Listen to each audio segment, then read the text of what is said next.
Hello শিক্ষার্থী বন্ধুরা, গত পর্বে আমরা ধ্বনি পরিবর্তনের বেসিক আলোচনা করেছি এবং স্বরধ্বনির পরিবর্তন সম্পর্কে বিস্তারিত আলোচনা করেছি। আজকের পর্বে আমরা ব্যঞ্জন ধ্বনির পরিবর্তন সম্পর্কে বিস্তারিত আলোচনা করব। হ্যাঁ, গত পর্বে আমাদের স্বরধ্বনির একটা টাইপ ছিল স্বরসঙ্গতি এবং এই টাইপটা আমাদের থেকে গেছিল। আজকে আমরা এই স্বরসঙ্গতি এবং ব্যঞ্জন ধ্বনির একটা টাইপ আছে সমীভবন একসাথে পড়ব। এর কারণ হচ্ছে স্বরসঙ্গতি এবং সমীভবনের প্রকারভেদগুলোর মধ্যে একটা মিল রয়েছে। যেমন স্বরসঙ্গতির ক্ষেত্রে রয়েছে প্রগত, পরাগত, অন্যন্য এবং মধ্যগত। অপরদিকে সমীভবনের ক্ষেত্রে রয়েছে প্রগত, পরাগত, অন্যান্য। অর্থাৎ স্বরসঙ্গতির ক্ষেত্রে মধ্যগত এই টাইপটা আমাদের অতিরিক্ত রয়েছে। তাহলে আমরা প্রথমে আসি প্রগত। প্রগত হচ্ছে আদিস্বর অনুযায়ী অন্তঃস্বরের পরিবর্তন, অর্থাৎ প্রথম স্বরটা স্থির থাকবে, পরবর্তী স্বরের পরিবর্তন হবে। যেমন তুলা, তুলো, তু এবং তু সেম। প্রথমে আছে লয়াকার, পরিবর্তিত হয়েছে লয় ওকার, অর্থাৎ এখানে কিন্তু স্বরধ্বনিগত পরিবর্তন ঘটেছে, আকারটা ওকার হয়ে গেছে। অনুরূপভাবে মূলা, মূলো। অপরদিকে সমীভবনের ক্ষেত্রে পক্ক, পক্ক, অর্থাৎ প আর প সেম এবং কয়ের নিচে প্রথমে ছিল ব ফলা, পরবর্তীতে হয়েছে কয়ের নিচে ক। অনুরূপভাবে লগ্ন, লগ্ন। এরপরে আসি পরাগত। পরাগত হচ্ছে অন্তঃস্বর অনুযায়ী আদিস্বরের পরিবর্তন, অর্থাৎ শেষের স্বরটা স্থির থাকবে এবং প্রথমের স্বরটা পরিবর্তন হবে। যেমন দেশি, দিশি, তালুক বসায় রশ্মি, তালুক বসায় রশ্মি সেম। প্রথমে ছিল দয় একার, পরবর্তীতে হয়েছে দয় রশ্মি। অনুরূপভাবে শিখা, শেখা। আবার সমীভবনের ক্ষেত্রে পরাগতর উদাহরণে আছে তৎযোগ জন্য, তৎজন্য, অর্থাৎ জন্য আর জন্য সেম। প্রথমে ছিল তৎ, পরবর্তীতে হয়েছে তজ। অনুরূপভাবে উদ্যোগ মুখ, উন্মুখ। এরপরে আসি অন্যন্য। অন্যন্য হচ্ছে দুইটা ধ্বনিরই পরিবর্তন হবে। যেমন মজা, মুজো। এখানে ছিল ময় ওকার, পরবর্তীতে হয়েছে ময় রস্যু, অর্থাৎ আমার ওকারটা উকার হয়ে গেছে। আবার জয় আকার ছিল, হয়ে গেছে জয় ওকার। অনুরূপভাবে ধোকা, ধোকো। সমীভবনের ক্ষেত্রে কুৎসিত, কুৎসিত।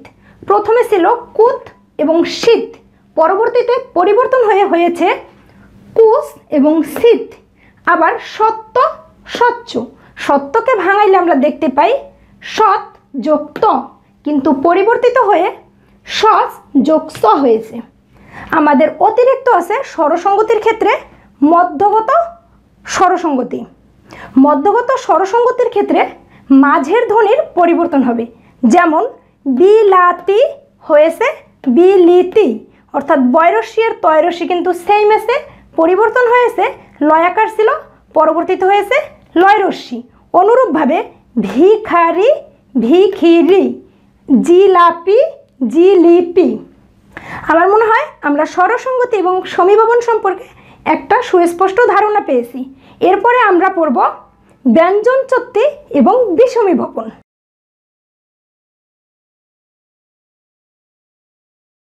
এখানে আমি বাম পাশে লিখেছি ব্যঞ্জন বিকৃতি এবং ডান পাশে লিখেছি ধ্বনি বিপর্যয়।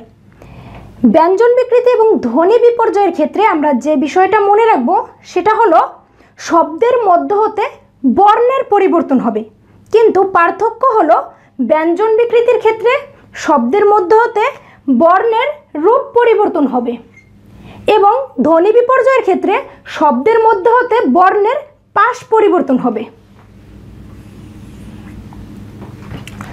আমি আবারও বলছি, শব্দের মধ্যে হতে বর্ণের রূপ পরিবর্তন হবে।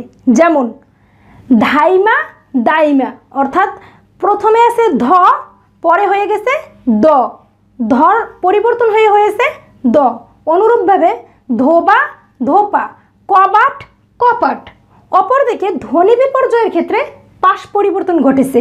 যেমন রিক্সা, রিস্কা।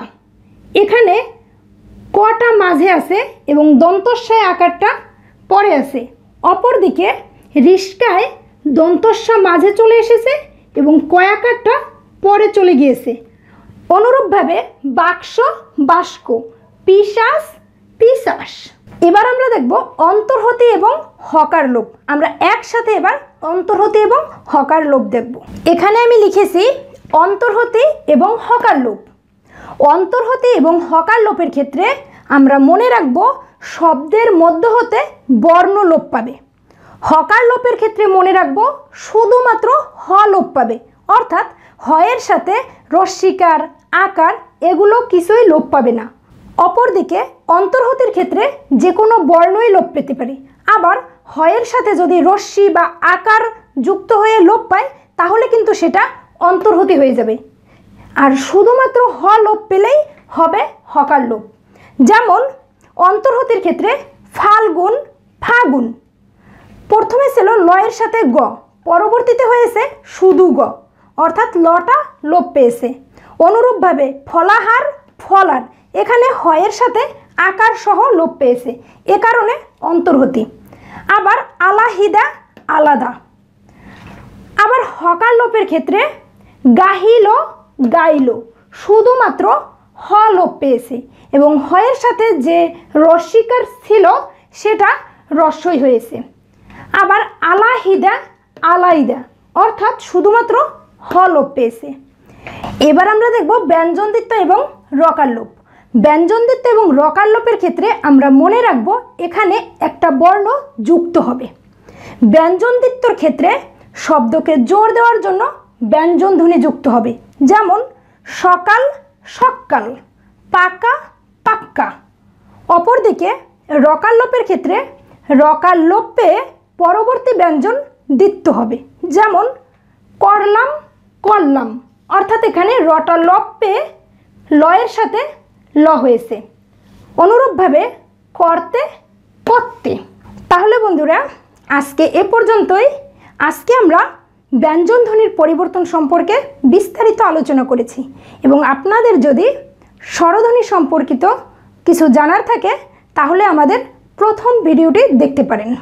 বন্ধুরা ভিডিওটি কেমন লাগলো অবশ্যই কমেন্ট বক্সে জানাতে ভুলবেন না। ধন্যবাদ ধৈর্য ধরে সঙ্গে থাকার জন্য।